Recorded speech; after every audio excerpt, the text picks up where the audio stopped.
পাল্টাপাল্টি আঘাতে কাঁপছে ইরান ইসরায়েল। যতদিন প্রয়োজন হামলা চলবে বললেন নেতানিয়াহু। পিছপা হবে না তেহরানও। আগ্রাসন বন্ধ হলেই কূটনীতির পথে ফিরতে প্রস্তুত। We face an existential danger, a dual existential danger. America এই আলোচনায় অংশ নিতে চায়, তবে শর্ত হলো তাদের অবশ্যই নিষেধাজ্ঞা প্রত্যাহার করতে হবে। এই শর্তে তারা আলোচনায় অংশ নিলে আমাদের আপত্তি নেই। তেল আবিবকে চাপ না দেওয়ার ইঙ্গিত ট্রাম্পের। সংঘাত বাড়লে নিয়ন্ত্রণ অসম্ভব, সতর্কতা জাতিসংঘ মহাসচিবের। The expansion of this conflict could ignite a fire that no one can control. I have a simple and clear message. Give peace a chance.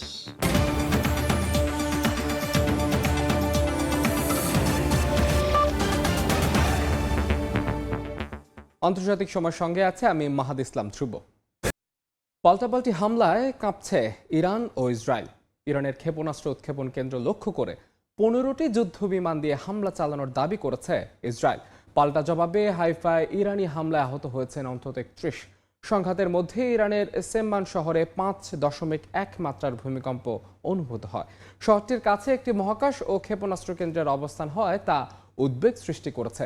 এদিকে মার্কিন প্রেসিডেন্ট ডোনাল্ড ট্রাম্প জানান, ইসরায়েলকে যুদ্ধ থামাতে বলার প্রশ্নই ওঠে না। পাল্টাপাল্টি হামলায় উত্তপ্ত ইরান ইসরায়েল সংঘাত। দুই দেশেই সমান্তরালে চলছে ক্ষমতা প্রদর্শনের লড়াই। ইসরায়েলি সামরিক বাহিনীর দাবি, শুক্রবার ভোরে ইরানের পশ্চিমাঞ্চলে ক্ষেপণাস্ত্র উৎক্ষেপণ কেন্দ্র লক্ষ্য করে একযোগে হামলা চালায় তারা। 15টি যুদ্ধবিমান অংশ নেয় এই অভিযানে। ব্যবহার হয় অন্তত 30টি অস্ত্র। পাল্টা প্রতিক্রিয়ায় ইরান ক্ষেপণাস্ত্র ছোড়ে ইসরায়েলের হাইফা শহরে। বিস্ফোরণে আহত হন অনেকে।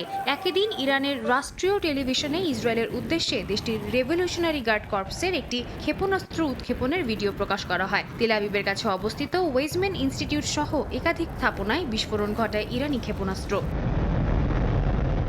সংঘাতের মধ্যে ইরানের উত্তরাঞ্চলের সেমনান শহরে 5.1 মাত্রার ভূমিকম্প অনুভূত হয়। শহরটির কাছে একটি মহাকাশ ও ক্ষেপণাস্ত্র কেন্দ্রের অবস্থান হওয়ায় তা উদ্বেগ সৃষ্টি করেছে।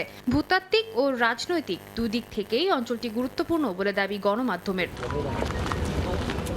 ইসরায়েলের প্রধানমন্ত্রী বিনিয়ামিন নেতানিয়াহু বলেন, লক্ষ্য অর্জনে যতদিন প্রয়োজন ইরানে হামলা চালিয়ে যাবে তার দেশ। তিনি দাবি করেন, শুধু ইসরায়েল নয়, বিশ্বের বহু দেশকেই বাঁচানোর লড়াই করছে তার দেশ।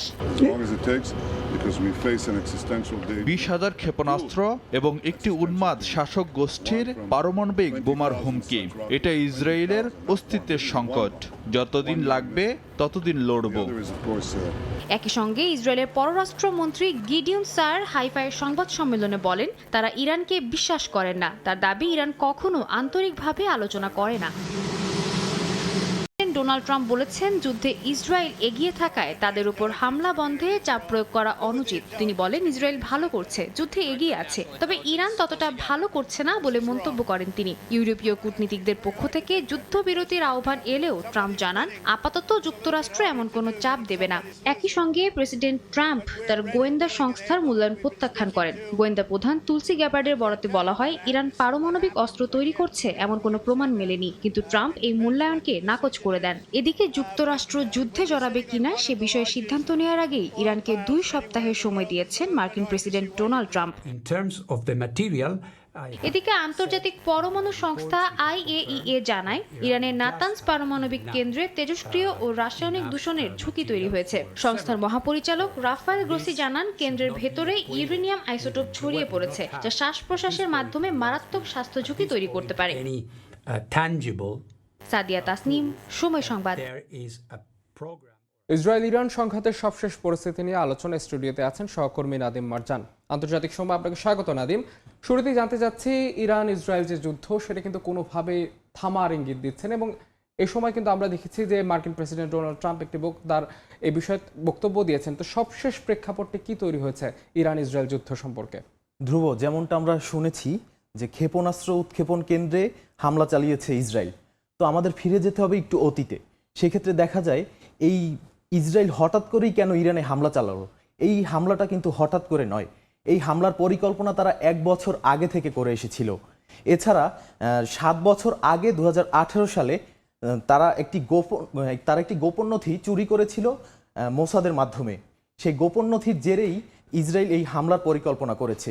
যেমনটা আমরা দেখেছি ইরানের ক্ষেপণাস্ত্র উৎক্ষেপণ কেন্দ্রে শুক্রবার ভোরেও হামলা চালিয়েছে তারা, জবাবে হাইফায় ইরান হামলা চালিয়েছে।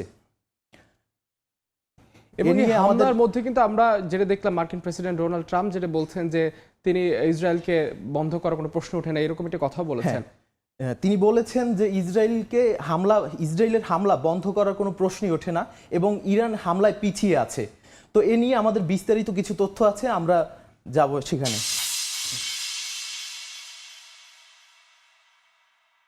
তো প্রথমেই সংঘাত বাড়লে নিয়ন্ত্রণ অসম্ভব, সতর্কতা জাতিসংঘ মহাসচিবের।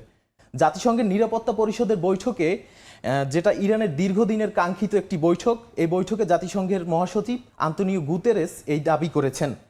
কারণ মধ্যপ্রাচ্যে যদি সংকট বাড়ে, সেখানে যদি যুক্তরাষ্ট্র হস্তক্ষেপ করে, সেক্ষেত্রে গোটা মধ্যপ্রাচ্যটা জ্বলতে থাকবে আগুনে, যেটা তেহরানের পক্ষ থেকে বলা হয়েছে নরকে পরিণত হবে।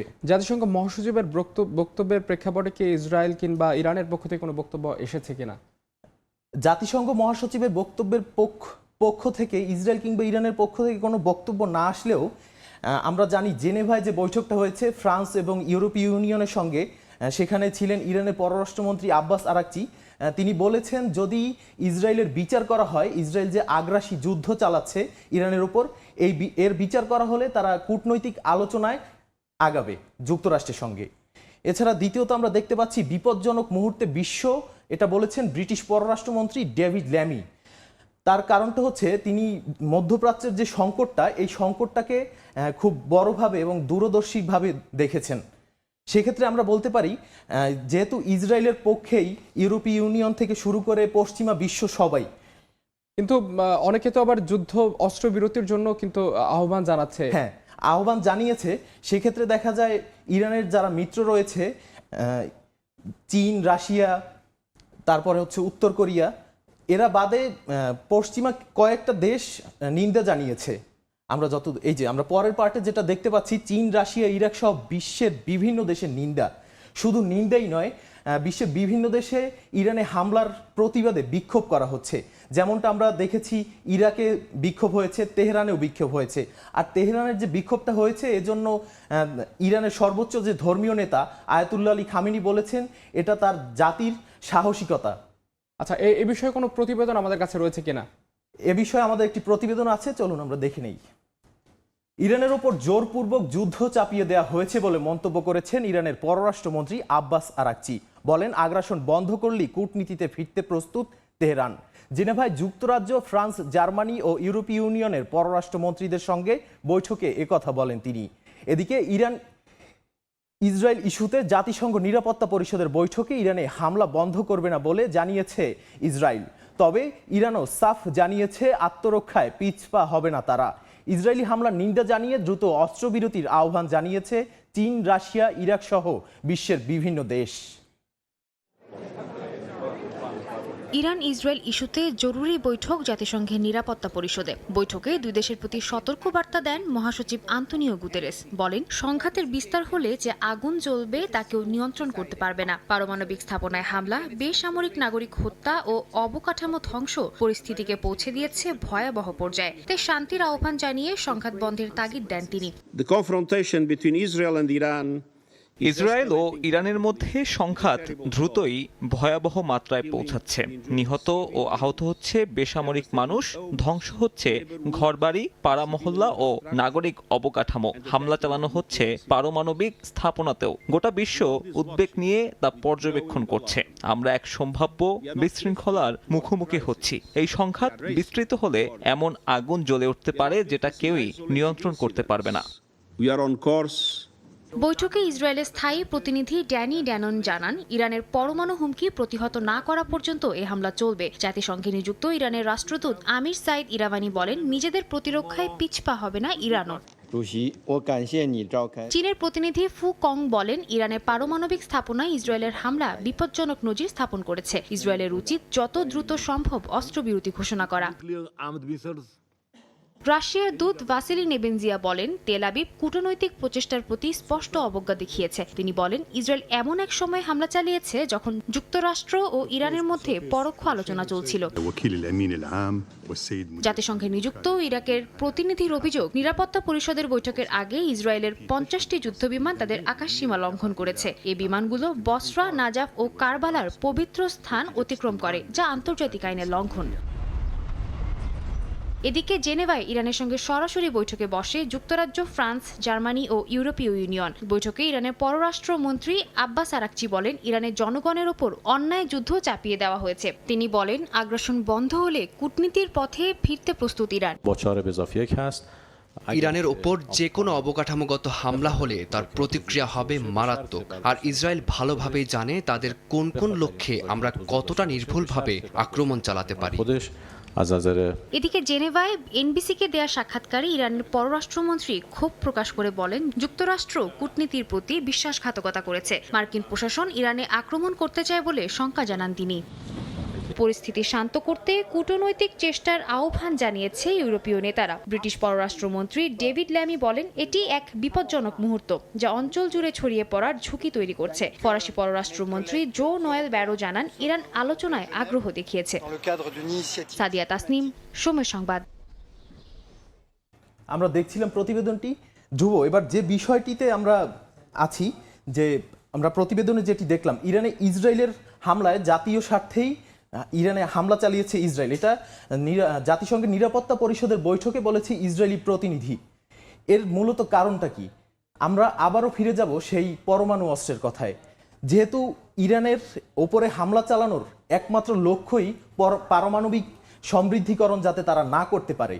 যেহেতু আমরা জানি যুক্তরাষ্ট্রের নিরাপত্তা প্রধান তুলসী গ্যাবার্ড এর আগে বলেছিল তিনি ইরান কোনো ধরনের পরমাণু অস্ত্র তৈরি করছে না, আর তার সে কথাকেও মিথ্যে বলে দাবি করেছে ট্রাম্প। এ নিয়ে আমাদের বেশ কিছু তথ্য আছে, আমরা সেটা দেখি। নাদিম, এই তথ্য আমরা যাচ্ছি। পাশাপাশি আমি একটু আপনার কাছে জানতে চাই যে ইরানের সেম্মান শহরে যে 5.1 স্কেলে যে ভূমিকম্প হয়েছে, এটা কি কোনো পারমাণবিক বোমার কোনো সংকেত কিনা? এই বিষয়ে আপনার কাছে কোনো তথ্য রয়েছে কিনা?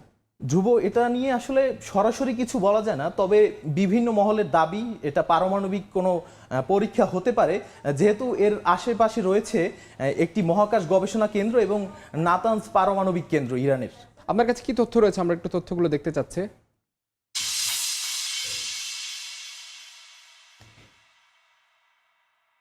প্রথমেই আমরা যেটা দেখতে পাচ্ছি, ইরানে ইসরায়েলের হামলা জাতীয় নিরাপত্তার স্বার্থে, এটা বলেছেন জাতিসংঘের নিরাপত্তা পরিষদে ইসরায়েলি প্রতিনিধি। তো ইসরায়েলি প্রতিনিধির এই বক্তব্যের উনি এর আগে ইরানের যে প্রতিনিধি ছিল তাকে উনি প্রতিহত করেছে। মূলত ইরানের প্রতিনিধি বলেছে যে ইরানের উপরে হামলা চালানো হচ্ছে এটা আগ্রাসীভাবে। তো তিনি তাকে বলেছেন, আপনি ভিকটিম সাজবেন না, কারণ আপনারা অপরাধী। এটাই হচ্ছে ইসরায়েলের মূল বক্তব্য। এমনকি পারমাণবিক সমৃদ্ধিকরণ যতদিনে বন্ধ না হবে ততদিন পর্যন্ত ইসরায়েল ইরানে হামলা চালাতে থাকবে বলেও তিনি হুঁশিয়ারিও দিয়েছেন। ট্রাম্প এই বিষয়ে কি বলছেন? আমরা ট্রাম্পের একটা বক্তব্য এখানে দেখতে পাচ্ছি। ইরানের পরমাণু কার্যক্রম নিয়ে মার্কিন গোয়েন্দাদের তথ্য ভুল। আমি যেটা বলেছিলাম যে তুলসী গ্যাবার্ডের তথ্যকেও তিনি ভুল বলেছেন। এর আগে তুলসী গ্যাবার্ড না, শুধু আইএইএও বলেছে ইরান পারমাণবিক অস্ত্র সমৃদ্ধিকরণের জন্য কোনো ধরনের ব্যবস্থায় বা চেষ্টা করছে না। এবং মার্কিন প্রেসিডেন্ট কিন্তু ইরানকে 2 সপ্তাহ সময়ও দিয়েছেন। এই 2 সপ্তাহ সময় পেরোলে কি হতে পারে, এরকম কোনো ইঙ্গিত কিনে দিয়েছেন কিনা? এই 2 সপ্তাহ সময় মূলত তিনি কূটনৈতিকভাবে সমালোচনায় ইরান আগায় কিনা এটা দেখার জন্য। যদি না আগায় সেক্ষেত্রে যুক্তরাষ্ট্র এই সংঘাতে জড়িয়ে যেতে পারে। অন্যদিকে আমরা দেখছি ইসরায়েলের বিচারের পরেই কূটনৈতিক আলোচনা হবে, এটি বলেছেন ইরানি পররাষ্ট্রমন্ত্রী আব্বাস আরাকচি।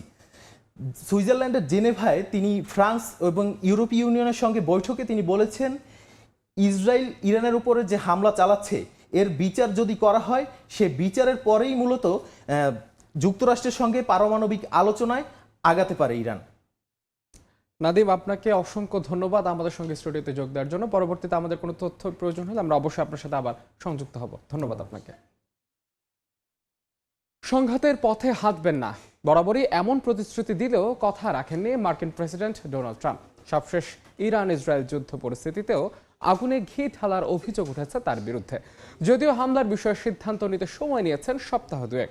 ট্রাম্প কি এই সময়টা কূটনৈতিক সমাধানের জন্য নিয়েছেন নাকি আরেকটি যুদ্ধের ছক আঁকছেন তা নিয়ে প্রশ্ন তুলছেন বিশ্লেষকরা। নির্বাচনী প্রচারণায় দিয়েছিলেন শান্তির বার্তা। যদিও রাশিয়া ইউক্রেন যুদ্ধ থেকে শুরু করে গাজায় আগ্রাসন, কোথাও সংঘাত অবসানে ভূমিকা রাখেননি ডোনাল্ড ট্রাম্প। সবশেষ ইরান ইসরায়েল যুদ্ধেও আগুনে ঘি ঢেলেছেন মার্কিন প্রেসিডেন্ট।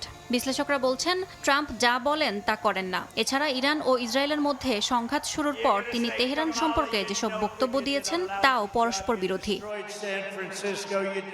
সম্প্রতি যুদ্ধ বন্ধের আহ্বান জানিয়ে শিগগিরই শান্তি প্রতিষ্ঠার ইঙ্গিত দেন ট্রাম্প। আবার ইরানের সর্বোচ্চ নেতা আয়াতুল্লাহ আলী খামেনিকে হত্যা যুক্তরাষ্ট্রের জন্য ইসরায়েলের সঙ্গে যুদ্ধে যোগদানের পাশাপাশি একটি সম্ভাব্য বিকল্প হতে পারে বলেও মন্তব্য করেন তিনি। বৃহস্পতিবার হোয়াইট হাউস জানিয়েছে, ইরানে হামলায় ইসরায়েলের সঙ্গে যুক্তরাষ্ট্র যোগ দেবে কিনা ট্রাম্প 2 সপ্তাহের মধ্যে তা সিদ্ধান্ত নেবেন। তাহলে ট্রাম্প কি সত্যিই শান্তি চান নাকি নতুন করে যুদ্ধের ময়দান তৈরি করছেন তা নিয়ে চলছে আলোচনা সমালোচনা।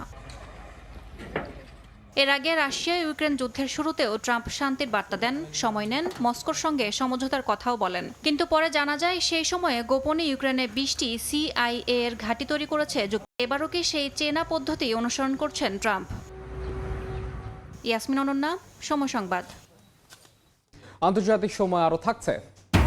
গাজায় ইসরায়েলি বর্বরতায় আরো 82 জনের মৃত্যু। তেল আবিবকে গোপনে সহায়তার অভিযোগে ব্রিটেনের সামরিক ঘাঁটিতে ঢুকে বিমান ভাঙচুর ফিলিস্তিনপন্থীদের।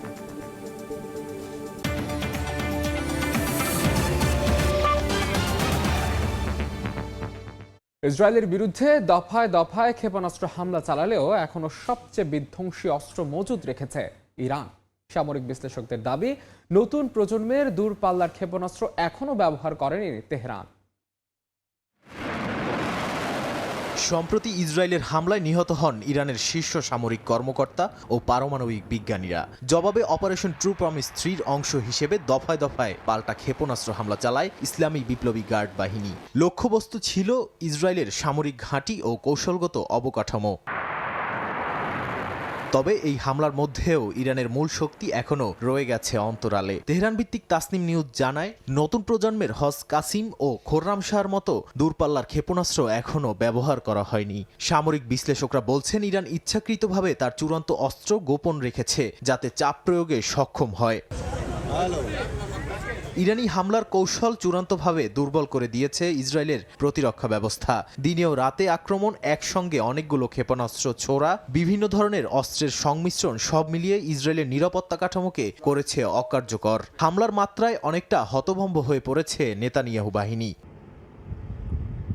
তবে সামরিক বিশ্লেষকদের দাবি, ইরান এখন পর্যন্ত তার দূরপাল্লার ক্ষেপণাস্ত্রের বেশ কয়েকটি নতুন প্রজন্ম উন্মোচনই করেনি। চূড়ান্ত শক্তি ব্যবহার না করে তারা কেবল বার্তা দিচ্ছে যে অধিকৃত অঞ্চলের কোথাও দখলদার ইসরায়েলিরা নিরাপদ নয়। দীর্ঘমেয়াদী প্রতিশোধের পরিকল্পনার অংশ হিসেবে তেহরান ধাপে ধাপে আঘাত হানছে আর বিস্ময়ের জায়গা রেখে দিচ্ছে ইসরায়েলি প্রশাসনের জন্য। নাদিম মারজান, সময় সংবাদ। ইসরায়েলের হামলায় নিহত হননি ইরানের সর্বোচ্চ ধর্মীয় নেতা আয়াতুল্লাহ আলী খামেনির শীর্ষ উপদেষ্টা আলী শামখানি। গেল সপ্তাহে খবর প্রচার হয় তিনি বিমান হামলায় প্রাণ হারিয়েছেন। ইরানি গণমাধ্যমের দাবি, শামখানি জীবিত এবং চিকিৎসাধীন রয়েছেন। গেল 13 জুন ইরান জুড়ে হামলা চালায় ইসরায়েল। নিহত হন ইরানের সামরিক বাহিনীর শীর্ষ নেতাসহ অনেকে। বিভিন্ন গণমাধ্যম খবর প্রচার করে ইসরায়েলের বিমান হামলায় প্রাণ হারিয়েছেন সর্বোচ্চ ধর্মীয় নেতা আয়াতুল্লাহ আলী খামেনির শীর্ষ উপদেষ্টা আলী শামখানি। তবে এবার ইরানি গণমাধ্যমের দাবি, প্রাণ হারাননি শামখানি। ইরান রেভলিউশনারি গার্ড কোর্পস বা IRGC নিয়ন্ত্রিত ফার্স নিউজ এজেন্সি ও মেহের নিউজ দাবি করেছে, শামখানি গুরুতর আহত হলেও তার শারীরিক অবস্থা স্থিতিশীল। বর্তমানে তিনি হাসপাতালে চিকিৎসাধীন আছেন। ইরানি গণমাধ্যমের প্রকাশিত এক বিবৃতিতে শামখানি বলেন, তিনি জীবিত আছেন এবং ইরানের জন্য জীবন দিতে সবসময় প্রস্তুত। শামখানির জীবিত থাকার খবর চলমান সংঘাতের মধ্যে একটি গুরুত্বপূর্ণ মাইলফলক। এটি গুজব ও তথ্যযুদ্ধের মধ্যেও সত্য প্রতিষ্ঠার একটি দৃষ্টান্ত। ইরান ইসরায়েল উত্তেজনার এই পর্যায়ে নেতাদের জীবিত থাকা কিংবা মারা যাওয়ার খবর কৌশলগতভাবে অত্যন্ত গুরুত্বপূর্ণ হয়ে উঠেছে। বিশেষজ্ঞরা বলছেন, এই ঘটনায় প্রমাণ করে মধ্যপ্রাচ্যের ভূ রাজনৈতিক সংঘাতে এখন সংবাদ আর তথ্য হয়ে উঠেছে যুদ্ধের অস্ত্র। ইয়াসিন মোহাম্মদ জিসান, সময় সংবাদ। ইরানের ক্ষেপণাস্ত্র হামলার হুমকিতে দ্বিতীয়বারের মতো বাতিল হলো নেতানিয়াহুর ছেলের বিয়ের আয়োজন। চলমান সংঘাতে ক্ষতিগ্রস্ত এলাকা পরিদর্শনে গিয়ে বিষয়টি জানান নেতানিয়াহু। তবে তার এমন মন্তব্যে চড়েছেন অনেকেই। ইসরায়েলের এক এমপি ক্ষোভ প্রকাশ করে বলেন, ইসরায়েলে বহু পরিবার আছে যাদের সন্তানদের বিয়ে তো দূরের থাক, তাদের জীবনেরই আর কোনো উৎসব নেই।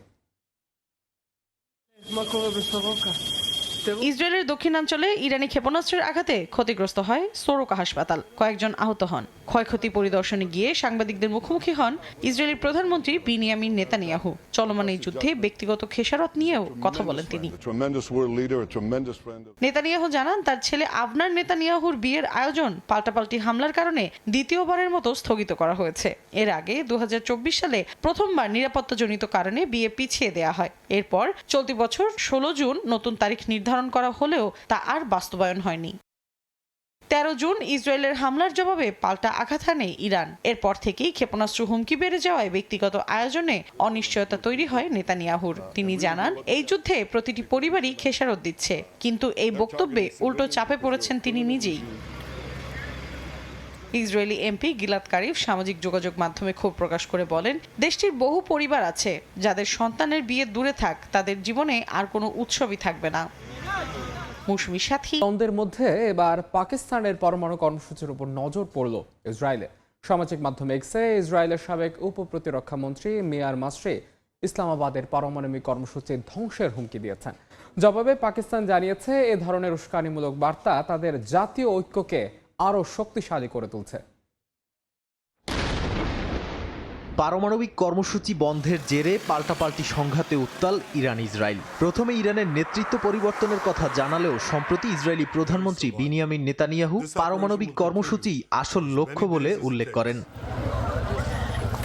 ইরানের সঙ্গে তুমুল দ্বন্দ্বের মধ্যে এবার পাকিস্তানের পরমাণু কর্মসূচির ওপর নজর পড়ল ইসরায়েলের। সামাজিক মাধ্যম এক্সে ইসরায়েলের লেবার পার্টির কেন্দ্রীয় নেতা ও সাবেক উপপ্রতিরক্ষামন্ত্রী মেয়ার মাসরি ইসলামাবাদের পারমাণবিক কর্মসূচি ধ্বংসের হুমকি দিয়েছেন। তিনি বলেন, ইরানের অভিযানের পর পাকিস্তানের পারমাণবিক কর্মসূচি নিষ্ক্রিয় করতে চাইতে পারে তার দেশ। এমনকি পাকিস্তান ইরান থেকে দূরে নয়, এইটুকু বোঝার জন্য যথেষ্ট বলেও কটাক্ষ করেন তিনি। মাসরির এই মন্তব্য সোশ্যাল মিডিয়ায় দ্রুত ছড়িয়ে পড়ে। পাকিস্তানের পক্ষ থেকে কড়া প্রতিক্রিয়া আসতে সময় লাগেনি। অনেক ব্যবহারকারী তাকে ট্রল করেন। পাকিস্তানের কূটনৈতিক স্তর থেকেও এসেছে কঠোর বার্তা। উপপ্রধানমন্ত্রী ও পররাষ্ট্রমন্ত্রী ইসহাক দার ইসরায়েলকে পাকিস্তানের দিকে চোখ তুলে না তাকাতে নিষেধ করে বলেন, তারা প্রস্তুত ও ঐক্যবদ্ধ। মধ্যপ্রাচ্য যখন যুদ্ধের আগুনে জ্বলছে, তখন পাকিস্তানকেও জড়িয়ে ফেলার চেষ্টায় উদ্বেগ বাড়ছে আন্তর্জাতিক মহলে। তবে ইসলামাবাদের কঠোর বার্তা আগ্রাসনের জবাব হবে শক্তিশালী ও ঐক্যবদ্ধভাবে। নাদিম মারজান, সময় সংবাদ। বাসীদের প্রতি সহমর্মিতা প্রদর্শনে যুক্তরাজ্যের এক সামরিক বিমান ঘাঁটির 2টি বিমান নষ্ট করেছে ফিলিস্তিনপন্থী কর্মীরা। এদিকে যুক্তরাষ্ট্রের অভিবাসন বিভাগের হেফাজত থেকে মুক্তি পেয়েছেন ফিলিস্তিনপন্থী কর্মী মাহমুদ খলিল। এর মধ্যে গাজায় ইসরায়েলি হামলায় একদিনে নিহত হয়েছেন 82 ফিলিস্তিনি। ইরানের সঙ্গে সংঘাত চললেও গাজায় থেমেনি ইসরায়েলি আগ্রাসন। শুক্রবার গাজার কেন্দ্রীয় ও দক্ষিণাঞ্চলে হামলা চালায় ইসরায়েলি সেনারা। এতে শতাধিক মানুষ নিহত হন, যাদের মধ্যে অনেকেই ত্রাণ সংগ্রহ করতে গিয়ে আক্রমণের শিকার হয়েছেন। ইউনিসেফ জানায়, ইসরায়েলি হামলায় আহত 13 বছর বয়সী আবেদ আল রহমান মারা গেছে। আগেই হাসপাতালের বিছানায় শুয়ে শিশুটি ইউনিসেফের ভিডিওতে বলেছিল সে কিভাবে সহায়তা নিতে গিয়ে গুলিবিদ্ধ হয়। এদিকে নিউ ইয়র্কের একটি আদালত আদেশ দিয়েছেন, অবৈধ অভিবাসনের দায়ে গ্রেফতার হওয়া মাহমুদ খলিলকে মুক্তি দিতে হবে। গাজায় যুদ্ধের বিরুদ্ধে আন্দোলনে সক্রিয় ছিলেন বলে মার্চে গ্রেফতার হয়েছিলেন কলম্বিয়া বিশ্ববিদ্যালয়ের শিক্ষার্থী। এরপর ট্রাম্প প্রশাসনের বিরুদ্ধে রাজনৈতিক হয়রানির অভিযোগ তোলে অধিকার সংস্থাগুলো। খলিল বলেন, তাকে শাস্তি দেওয়া হচ্ছে শুধুমাত্র মত প্রকাশের স্বাধীনতার জন্য। একই সঙ্গে যুক্তরাজ্যের সামরিক ঘাঁটিতে তৎপরতার দাবি জানিয়েছে ফিলিস্তিনপন্থী একটি সংস্থা। প্যালেস্টাইন অ্যাকশন নামের এক গ্রুপের সদস্যরা বিদ্যুৎ চালিত স্কুটারেই ঢুকে পড়েন ঘাঁটিতে। 2 বিওয়াজার জেট বিমানের টারবাইন ইঞ্জিনে অগ্নি নির্বাপক যন্ত্র দিয়ে ছিটিয়ে দেন লাল রং। তাদের দাবি, যুক্তরাজ্য প্রকাশ্যে নিন্দা জানালেও গোপনে যুদ্ধ তৎপরতায় সহায়তা দিচ্ছে। ইসরায়েলি ও মার্কিন বিমানকে দেশটি সাইপ্রাস ঘাঁটি থেকে জ্বালানি সরবরাহ করছে বলে দাবি করে তারা। দেশটির প্রতিরক্ষা মন্ত্রণালয় ঘটনাটি নিশ্চিত করে বলেছে, এটি রয়্যাল এয়ারফোর্সের সম্পদের বিরুদ্ধে বর্বরতা। প্রধানমন্ত্রী কিয়ের স্টারমার এটিকে লজ্জাজনক বলে আখ্যা দেন। ঘটনার পরই ঘাঁটির নিরাপত্তা ব্যবস্থা পর্যালোচনা শুরু করেছে সরকার। রং ছিটানো হলেও বিমান চলাচলে কোনো বিঘ্ন ঘটেনি। সাদিয়া তাসনিম, সময় সংবাদ। আন্তর্জাতিক সময়। টানা বৃষ্টিতে ভয়াবহ বন্যার কবলে চীনের দক্ষিণাঞ্চলের কয়েকটি প্রদেশ। পানিতে তলিয়ে গেছে বিভিন্ন এলাকা। নতুন করে আকস্মিক বন্যা সতর্কতা জারি করা হয়েছে দেশটির মধ্যাঞ্চলে। বৈরী আবহাওয়ার একই চিত্র লাতিন আমেরিকার দেশ ব্রাজিলে। নদীর পানি বেড়ে প্লাবিত হয়েছে রিও গ্রান্দে দোলুস প্রদেশে। এরই মধ্যে নিরাপদ আশ্রয়ে বাসিন্দাদের সরিয়ে নিয়েছে স্থানীয় কর্তৃপক্ষ। এদিকে মেক্সিকোতে হারিকেনের আঘাতে বিদ্যুৎ বিচ্ছিন্ন হয়ে পড়েছেন 1 লাখের বেশি মানুষ। তীব্র স্রোতে ভেসে যাচ্ছে সবকিছু, ডুবে আছে রাস্তাঘাট, যানবাহন সহ ঘরবাড়ি। গত কয়েকদিন ধরে ভয়াবহ বন্যার কবলে চীনের দক্ষিণাঞ্চল। স্থানীয় সময় শুক্রবার টানা বৃষ্টিতে অঞ্চলটির হুনান ও হুবেই প্রদেশে পরিস্থিতি ভয়াবহ আকার ধারণ করেছে। এতে চরম বিপাকে পড়েছেন বাসিন্দারা। চীনা রাষ্ট্রীয় সম্প্রচার মাধ্যম সিসিটিভি জানায়, নতুন করে চীনের মধ্য ও দক্ষিণাঞ্চলে আকস্মিক বন্যা সতর্কতা জারি করেছে দেশটির আবহাওয়া বিভাগ। প্রাকৃতিক দুর্যোগের জন্য জলবায়ু পরিবর্তনের বিরূপ প্রভাবকে দায়ী করছেন বিশেষজ্ঞরা। বৈরী আবহাওয়ায় বিপর্যস্ত ব্রাজিল। চলতি সপ্তাহে ভারী বৃষ্টিতে নদীর পানি বৃদ্ধি পেয়ে প্লাবিত দেশটির দক্ষিণাঞ্চলের রিও গ্রান্দে দো সুল প্রদেশ। নিরাপত্তার স্বার্থে দুর্গত এলাকা থেকে এরই মধ্যে বহু বাসিন্দাকে সরিয়ে নিয়েছে স্থানীয় কর্তৃপক্ষ। এদিকে মেক্সিকোর ওয়াহাকা উপকূলে আঘাত এনেছে হারিকেন এরিক। এতে ভেঙে গেছে ঘরবাড়ি, উপড়ে গেছে গাছপালা। স্থলভাগে আঘাত হানার পর এরিক দুর্বল হয়ে ঝড়ে পরিণত হয়। শুরু হয় প্রবল বর্ষণ। এতে বেশ কয়েকটি সড়কের যোগাযোগ ব্যবস্থা ব্যাহত হওয়ার পাশাপাশি বিদ্যুৎ বিচ্ছিন্ন হয়ে পড়েন লক্ষাধিক বাসিন্দা। মৌসুমী সাথী, সময় সংবাদ। কানাডার আলবার্টার রকি পর্বতমালায় পাহাড় ধসে অন্তত 1 জন নিহত হয়েছেন। এতে আহত হয়েছেন বেশ কয়েকজন। স্থানীয় সময় বৃহস্পতিবার বিকেলে বানফ ন্যাশনাল পার্কের ব্লু গ্লেশিয়ার ফলসের কাছে এই ঘটনা ঘটে। নিরাপত্তার স্বার্থে সাময়িকভাবে বন্ধ করে দেওয়া হয় আশেপাশের রাস্তাঘাট। পাশাপাশি দর্শনার্থীদের এই পার্কটি এড়িয়ে চলার আহ্বান জানান সংশ্লিষ্টরা।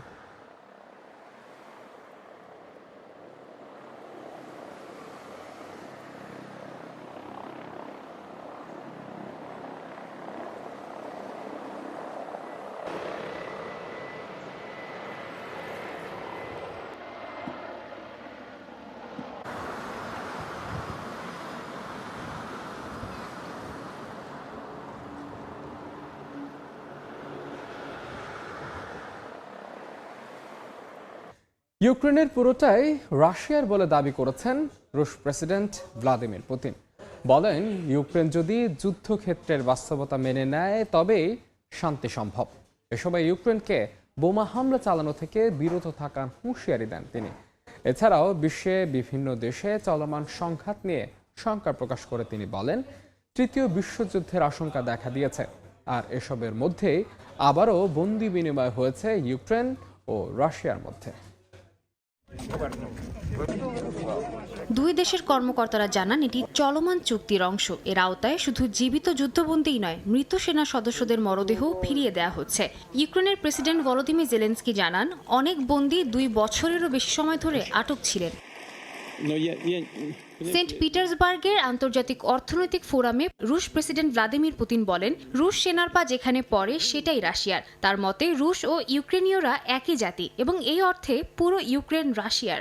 এ সময় তিনি জানান, সীমান্ত সুরক্ষায় সুমি অঞ্চলে বাফার জোন তৈরি করছে রাশিয়া এবং প্রয়োজন হলে সুমি শহর দখলও সম্ভব। যদিও আন্তর্জাতিকভাবে ক্রিমিয়া ও 4টি ইউক্রেনীয় অঞ্চল দখলের বৈধতা এখনও স্বীকৃতি পায়নি।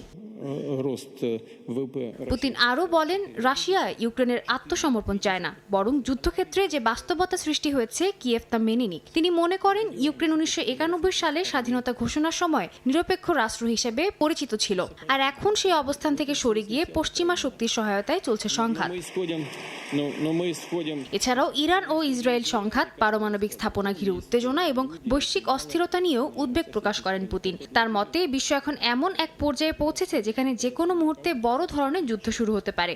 এমনকি মধ্যপ্রাচ্যের পরিস্থিতিকে ইঙ্গিত করে তিনি বলেন, এমনটা চলতে থাকলে তৃতীয় বিশ্বযুদ্ধ শুরুও অসম্ভব নয়। সাদিয়া তাসনিম, সময় সংবাদ। অস্ট্রেলিয়ায় সামাজিক যোগাযোগ মাধ্যমে শিশুদের প্রবেশ ঠেকাতে চালানো হয়েছে পরীক্ষামূলক প্রকল্প। লক্ষ্য 16 বছরের নিচের ব্যবহারকারীদের ঠেকানো। কিন্তু প্রশ্ন উঠেছে এ বিষয়ে প্রযুক্তির কার্যকারিতা নিয়ে। উদ্বেগ তৈরি হয়েছে বায়োমেট্রিক তথ্য সুরক্ষা নিয়েও। এদিকে কর্তৃপক্ষ বলছে পর্যাপ্ত তথ্য ছাড়া কিছুই বলা সম্ভব নয়। কোন প্রযুক্তি কতটা কার্যকর তা বোঝাতে হলে তথ্য ভিত্তিক বিশ্লেষণ প্রয়োজন বলেও জানান তারা। অস্ট্রেলিয়ায় সামাজিক যোগাযোগ মাধ্যম ব্যবহারে ন্যূনতম বয়স নির্ধারণে চালানো হয়েছে এজ অ্যাসিউরেন্স ট্রায়াল। উদ্দেশ্য 16 বছরের কম বয়সীদের সামাজিক যোগাযোগ মাধ্যমে প্রবেশ ঠেকানো। কিন্তু প্রশ্ন উঠেছে এ বিষয়ে প্রযুক্তি কতটা সফল এ নিয়ে। জানানো হয়নি কোন সফটওয়্যারে কী ফল মিলেছে। এ নিয়ে ট্রায়াল কর্তৃপক্ষ নীরব থাকায় সমালোচনা চলছে বিভিন্ন মহলে। সামাজিক মাধ্যমে কতটুকু ঠেকানো যাবে শিশুদের প্রবেশ এ নিয়েও প্রশ্ন তুলছে বিভিন্ন সংস্থা। তবে কর্তৃপক্ষ বলছে পর্যাপ্ত তথ্য ছাড়া কিছুই বলা যাচ্ছে না। কোনো প্রযুক্তি কতটা কার্যকর তা বুঝতে হলে তথ্যভিত্তিক বিশ্লেষণ প্রয়োজন বলেও জানান তারা। পরীক্ষা পরিচালনায় যুক্ত ইলেকট্রনিক ফ্রন্টিয়ার্স অস্ট্রেলিয়ার চেয়ারম্যান জন পেইন জানান, সবচেয়ে বড় উদ্বেগ উঠেছে বায়োমেট্রিক তথ্য নিয়ে। এসব তথ্য কিভাবে সংরক্ষণ হবে, কারা ব্যবহার করবে তা পরিষ্কার নয়। পাসওয়ার্ড পাল্টানো গেলেও বায়োমেট্রিক তথ্য পাল্টানো যায় না, তাই একবার ফাঁস হলে তা আর ফেরত আনার উপায় নেই। আন্তর্জাতিক শিশু সুরক্ষা কেন্দ্র জানায় প্রযুক্তিগুলো কিভাবে কাজ করবে এ বিষয়ে তারা অবগত নন। নতুন প্রজন্ম প্রযুক্তিতে দ্রুত মানিয়ে নেয়, তারা বাধা পেরোতে বেশি সময় নেয় না বলেও সতর্ক করে সংস্থাটি। কাকুলি আখতার, সময় সংবাদ। চীনের সাংহাইয়ে প্রথমবারের মতো চালু হলো লেগোল্যান্ড রিসোর্ট। লেগো খেলনার এই থিম পার্কের সফট ওপেনিংয়ে শিশুদের জন্য স্বপ্নের রাজ্য ঘোরার সুযোগ মিলেছে। 2 কোটি লেগো ব্লকে তৈরি মিনিল্যান্ড থেকে শুরু করে 75টির বেশি রাইড, সব মিলিয়ে জমজমাট ছিল লেগোল্যান্ডের প্রথম দিন। বাচ্চাদের প্রিয় খেলনা লেগোর আদলে চীনের সাংহাইয়ে চালু হয়েছে লেগোল্যান্ড রিসোর্ট। সাংহাই উঁচু উঁচু ইমারত, প্রাচীন গ্রেট ওয়াল, সবকিছুই যেন রঙিন লেগো দিয়ে তৈরি। লেগোল্যান্ড সাংহাই রিসোর্টের সফট ওপেনিং উপলক্ষে পার্ক জুড়ে ছিল হাসি আর উচ্ছ্বাস। জুলাইয়ের গ্র্যান্ড ওপেনিংয়ের আগেই সফট ওপেন করেছে সাংহাইয়ের লেগোল্যান্ড রিসোর্ট। শুক্রবার পার্কের গেট খুলতেই ভিড় করেন শত শত দর্শনার্থী। শিশু থেকে বড় সবাই মেতে ওঠে roller coaster, boat ride R tower climb টুর্নামেন্টের মতো আকর্ষণীয় সব রাইডে। পার্কের সবচেয়ে চমকপ্রদ অংশ লেগো মিনিল্যান্ড। চীনের বিখ্যাত নিদর্শনগুলোর প্রতিরূপ তৈরি হয়েছে 2 কোটি লেগো ইট দিয়ে। এই বিশাল নির্মাণে সময় লেগেছে 1,68,000 ঘন্টা। 8টি থিম সেকশনে ভাগ করা হয়েছে পার্ককে। নিনজাগো, লেগো ফ্রেন্ডস, মনকি কিড সহ জনপ্রিয় লেগো চরিত্ররা এখানে জীবন্ত হয়ে উঠেছে। দর্শনার্থীদের মতে পার্কটি প্রত্যাশার চেয়েও অনেক বেশি চমকপ্রদ। লেগোল্যান্ডে লেগো খেলতে আমার ভালো লাগে, কারণ বাসায় আমার লেগো খুব কম। গ্রেট ওয়াল তৈরি করতে খুব আনন্দ হচ্ছে, তবে এটি তৈরি করা আসলেই কষ্টের। এটি বিশ্বের সবচেয়ে বড় লেগোল্যান্ড পার্ক, যেখানে ছোটদের স্বপ্ন জেগে ওঠে ব্লকের শহরে। ইয়াসমিন অনন্যা, সময় সংবাদ। পানির তীব্র সংকটে জর্জরিত জর্ডান। এই সমস্যার সমাধানে আশার আলো দেখাচ্ছে আগ্নেয়গিরির পাথর দিয়ে তৈরি এক বিশেষ মাটি, ভলকানিক সয়েল। এই মাটি কম খরচে ফসল ফলাতে পারে বলে বলছেন বিশ্লেষকরা। জর্ডানের রাজধানী আম্মানের উত্তরের মারফাকে পুরোদমে চলছে খনন কার্যক্রম। আধুনিক যন্ত্র দিয়ে আগ্নেয়গিরির পাথর পিষে তৈরি করা হচ্ছে সূক্ষ্ম বালি, যা থেকে তৈরি হচ্ছে ভলকানিক সয়েল নামের এক বিশেষ মাটি।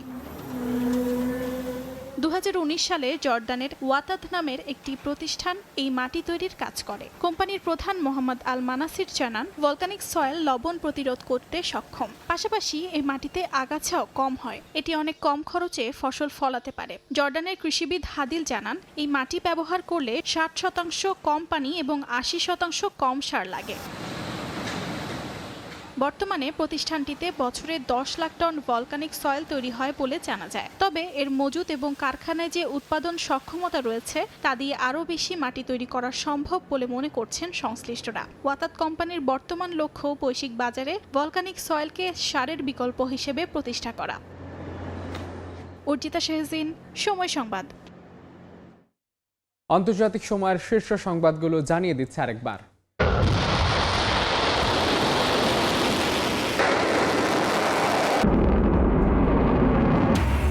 পাল্টাপাল্টি আঘাতে কাঁপছে ইরান ইসরায়েল। আগ্রাসন বন্ধ হলেই কূটনীতির পথে ফিরবে তেহরান। তেল আবিবকে চাপ না দেয়ার ইঙ্গিত ট্রাম্পের। সংঘাত বন্ধের আহ্বান গুতেরেসের। গাজা ইসরায়েলি বর্বরতায় আরও ৮২ জনের মৃত্যু। তেল আবিবকে গোপনে সহায়তার অভিযোগে ব্রিটেনের সামরিক ঘাঁটিতে ঢুকে বিমান ভাঙচুর ফিলিস্তিনপন্থীদের। এবং গোটা ইউক্রেনই রাশিয়ার দাবি পুতিনের, কিয়েভকে বোমা হামলা চালানো থেকে বিরত থাকার হুঁশিয়ারি। চলমান যুদ্ধের মধ্যেই দ্বিতীয় দফায় বন্দি বিনিময় দুদেশের।